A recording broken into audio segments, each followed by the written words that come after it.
બગદાણા કેસની અંદર ફરી એકવાર ચોંકાવનારો ખુલાસો સામે આવ્યો છે। હા મિત્રો, જયરાજ આહીરની ધરપકડ બાદ પણ હવે ફરી એકવાર નવનીતભાઈનું બયાન આવ્યું છે સામે, જેમાં માયાભાઈ આહીરને પણ આ વિવાદની અંદર સપેડવામાં આવે છે। કેમ કે મિત્રો, જે ન્યાયની વાત ચાલતી હતી એમાં મિત્રો મેન આરોપી હતા જે જયરાજ આહીરની વાત થતી હતી, પણ જયરાજ આહીરની એસઆઈટી ટીમ દ્વારા ધરપકડ કર્યા બાદ પણ હવે માયાભાઈ આહીર ઉપર જઈ રહ્યું છે। કેમ કે મિત્રો, આની પાછળ જે પણ લોકો હોય તેમને બધાને ધરપકડ થાય એવું નવનીતભાઈનું કહેવું છે। પણ મિત્રો, અત્યારે જે જયરાજ આહીરને એસઆઈટી ટીમે પૂછપરછ કરવા બોલાવ્યા હતા અને ત્યારબાદ તેમને જે ધરપકડ કરવામાં આવી છે અને પછી જે તેમને પોતાના એટલે કે જેલ લઈ જયા પહેલાં તેમના પોતાના ભાઈબંધોને પણ મળ્યા છે, એ પણ હું તમને વિડીયો બતાવવાનો છું। કેમ કે મિત્રો સાથે મુલાકાત કરી અને હસતા હસતા જયરાજ આહીર જેલ ગયા છે।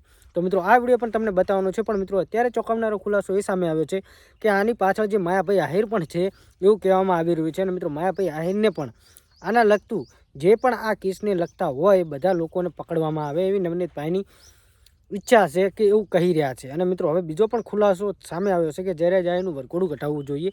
કેમ કે ઘણા બધા લોકોનું જે હોય છે એવાના વરઘોડા નીકળતા હોય છે સામાન્ય લોકોનો, તો આમના કેમ નહીં? તો હવે વરઘોડાની પણ માંગ થઈ રહી છે। તો મિત્રો, વિડીયોની અંદર છેલ્લે સુધી બન્યા રહેજો। નવો ખુલાસો પણ સામે આવ્યો છે અને મિત્રો એવું પણ કહી રહ્યા છે આહિર સમાજ અને કોળી સમાજનો જે ન્યાય માટેની માંગણી હતી, તો અત્યારે એવું કહી રહ્યા છે કે આરોપીને હાજર કરવામાં આવ્યો છે તો માયાભાઈ આહીરનું નામ ન લેવામાં આવે એવી આહિર સમાજના લોકો દ્વારા અને આગેવાનો દ્વારા કહેવામાં આવી રહ્યું છે।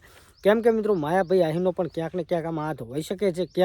કેમ કે તેમના દીકરાએ જે કર્યું છે તેમાં તે પણ જાણતા હતા, ત્યારે આટલા દિવસ સુધી ચૂપ હતા। તો મિત્રો, બાકી અત્યારે જે માયાભાઈ આહીર ઉપર પણ ઘણા બધા કાર્યવાહી કરવાની વાત ચાલી રહી છે। તો મિત્રો, માયાભાઈ આહીરનું પણ એક કોલ રેકોર્ડિંગ વાયરલ થયું હતું, જે આ ઘટના બન્યા પછી નવનીતભાઈને કોલ કરવામાં આવ્યો હતો અને એવું પૂછવામાં આવ્યું હતું કે માયાભાઈ આહીરે સમાધાન માટે નવનીતભાઈને કોલ કર્યો હતો। પણ એ પણ મિત્રો અત્યારે નવનીતભાઈનો સૌથી મોટો ખુલાસો બહાર આવ્યો છે। અને મિત્રો, અત્યારે જયરાજ આહીરને પોલીસ સ્ટેશનમાં હાજરી આપ્યા બાદ હસતા હસતા પોતાના મિત્રોને મળી એનો પણ એક વિડીયો વાયરલ થઈ રહ્યો છે। હસતા હસતા તેઓ પોલીસ સાથે ગયા છે।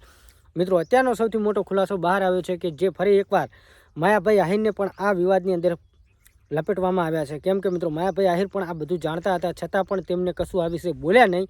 એના ઉપર નવનીતભાઈનો સૌથી મોટો ખુલાસો બહાર આવ્યો છે। તો બાકી મિત્રો, વિડીયોની અંદર છેલ્લે બન્યા રહેજો અને ચેનલ પર પહેલી વાર આવ્યા હોય તો આપણી ચેનલને સબસ્ક્રાઈબ કરજો। કેમ કે 27 દિવસથી જે આ બગદાણા વિવાદનો સોશિયલ મીડિયાની અંદર વિવાદ ચાલી રહ્યો હતો તેમાં સૌથી મોટો ખુલાસો બહાર આવ્યો છે અને અત્યારે જે વિડીયો વાયરલ થયો વિડીયો જુઓ, બાકી તમારે શું કહેવું હોય કમેન્ટ કરો। વિડીયો જુઓ।